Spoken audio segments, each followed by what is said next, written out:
Hai semua, nama gue Ewing dan terima kasih telah memberikan gue kesempatan untuk menemani malam Jumat lo. Mulai dari dibunuh ketika sedang menelpon sampai ke pesan terakhir untuk ibunya.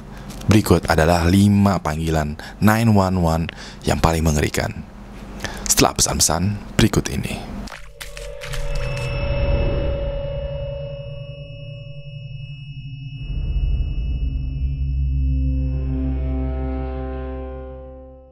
Dukung Ewing HD untuk terus membuat video seperti malam Jumat dan malam Minggu dengan cara membeli official merchandise Ewing HD di Tokopedia.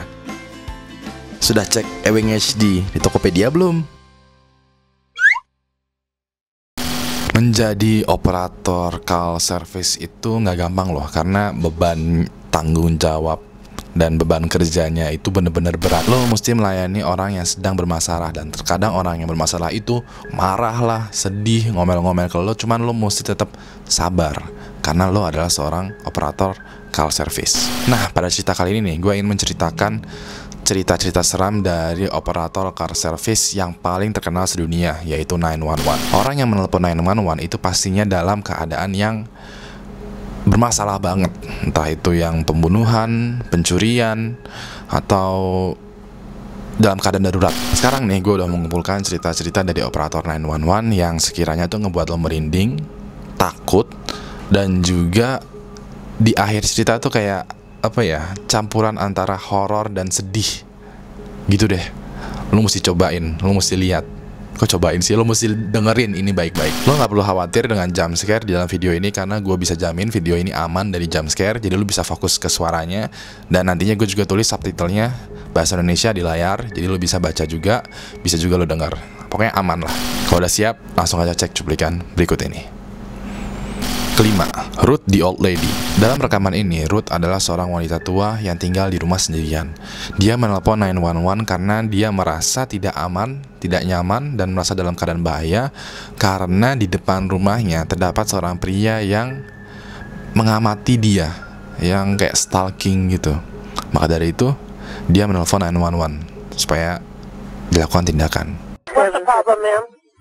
Oh, there's some guy been checking the place out. How? Well, he went in the back. I have an apartment in the back, and he said he was looking for a guy. And he comes to my door, and said he's looking for an apartment. So I live alone, and I'm an old lady. Mm-hmm. Where is he now, ma'am? I don't have no idea.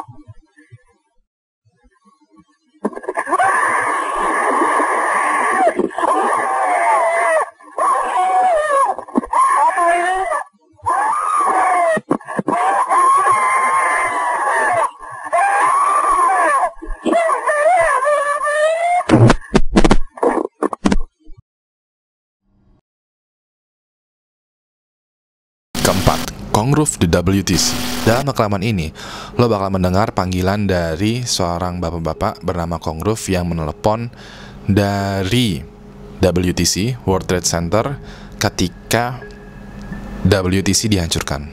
Lo bakal mendengar Kongruf itu menelepon, dan semakin lama harapan hidupnya itu semakin hilang. Mine's Cosgrove. I must have called about a dozen times already. C-O-S-G-R-O-V-E.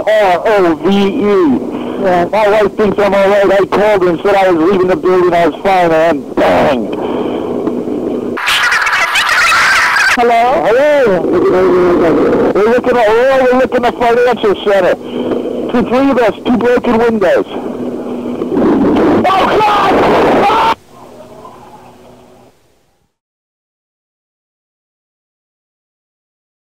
Ketiga, Whippy Voice Killer. Dalam rekaman ini, seorang bernama Paul Michael Stefani, atau yang biasa dikenal sebagai Whippy Voice Killer, adalah seorang pembunuh berantai yang setidaknya membunuh 5 orang pada tahun 1980 sampai 1982. Nah, di setiap pembunuhan yang dia lakukan, dia menelepon ke polisi dan menjelaskan bagaimana dia membunuh orang itu, prosesnya, dan meminta untuk ditahan, meminta untuk ditangkap, karena dia tahu dia bakal membunuh lagi, dan dia tahu kalau dia itu sedang kayak bermasalah lah kejiwaannya.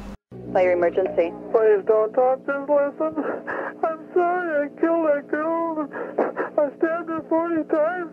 Kimberly Compton was the first one. Oh, my safe. I don't know what's the matter with me. I'm sick. I'm gonna kill myself, I think. Where are you? I'm just gonna... if somebody dies with a red kid on, it's me. I killed both of you. I'm sorry. I'll never make it to heaven. Calm down. Calm down. You find me, I just stabbed somebody with a knife stick. I can't stop myself. I keep killing somebody. Kedua, Don Spirit. Dalam rekaman ini, Don Spirit adalah seorang kakek yang membunuh anak perempuannya, 6 cucunya, dan dirinya sendiri pada September 2014 lalu. Jadi masih fresh lah cerita ini. Jadi setelah dia melakukan pembunuhan ke anaknya dan juga cucunya, dia menelpon polisi, menjelaskan apa yang baru saja terjadi, lalu dia membunuh dirinya sendiri. Dan ketika polisi mendatangi TKP, dan dia benar, dia menemukan sekitar 8 mayat, ya, 8 mayat termasuk si Don Spiritnya tergeletak di rumah. Gilchrist County 911, what's the address of the emergency? Yes, ma'am. I just shot my daughter and shot all my grandkids, and I'll be sitting on my step, and then when you get here, I'm going to shoot myself. What is the address that you're at, sir? 2550 Northwest, 25 Paris, Don Spirit. Every one of them are dead. You said your name is Don Spirit? Yep. All right, Don, what kind of gun do you have? It doesn't matter what kind of gun I got. They're all dead, and then when you get here, I'll shoot myself, and then you figure out what kind of gun it is. How long ago this happened, Don? I don't want to hear it, man. I'm done with every thing. Just bring them out here, that's all. You got all the kids are dead in the house. Okay, how many people? Okay, how many people? 6 kids, 1 adult. 6 kids and 1 adult? Yeah. One of them is a baby.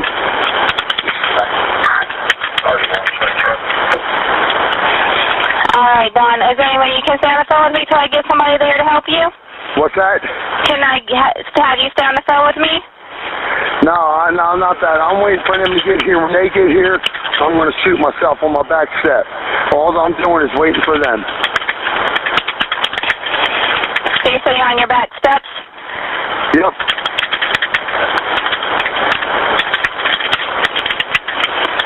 Pertama, Melissa Doi.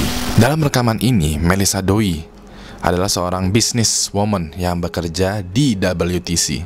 Mirip nih dengan si Kongrove WTC. Jadi dia menelepon dalam keadaan darurat, dalam keadaan WTC-nya sedang dihancurkan. Terus dia menelepon ke operator 911. Right? It's very hot. I see any air anymore. Okay. All I see is smoke. Okay, dear. I'm so sorry. Hold on one. Stay calm with me. Stay calm. Now, Please. listen. The call is in. I'm documenting. I'm gonna let those.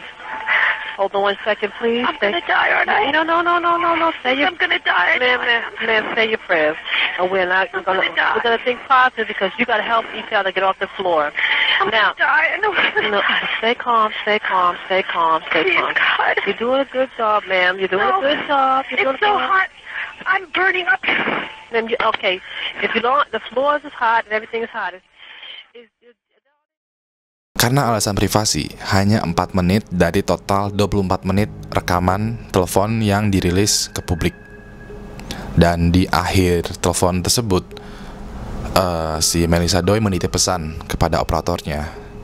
Pesannya adalah, tolong bilang kepada ibuku bahwa aku sayang dia, dan dia adalah ibu yang terbaik sedunia. Gak lama kemudian, kita mendengar suara reruntuhan bangunan dan teleponnya mati. Terima kasih telah memberikan gue kesempatan untuk menemani malam Jumat lo. Jadi sekiranya nih buat lo yang kerja di luar kota, atau buat lo yang lagi kuliah di luar kota, atau buat lo yang udah gak tinggal bareng serumah dengan orang tua lo, coba deh sekarang telepon ibu lo. Tanya sekedar lagi apa, gimana kabarnya, udah makan belum.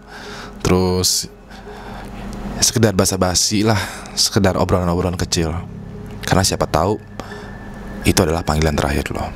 Kasih gue jempol ke atas kalau menyukai video ini, dan kasih gue jempol ke bawah kalau menganggap video ini membosankan. Jangan lupa like, share, dan subscribe channel Abi Ngaji untuk mendapatkan update video terbaru, entah itu malam Jumat, malam Minggu, atau video gameplay horror lainnya langsung dari smartphone lo secara gratis. Dan juga follow berbagai macam sosial media gue lainnya, entah itu Facebook, Twitter, Instagram, YouTube, dan lain-lain. Semua linknya ada di deskripsi, oke? Terakhir, nama gue Ewin, dan sampai jumpa lagi di malam Jumat selanjutnya.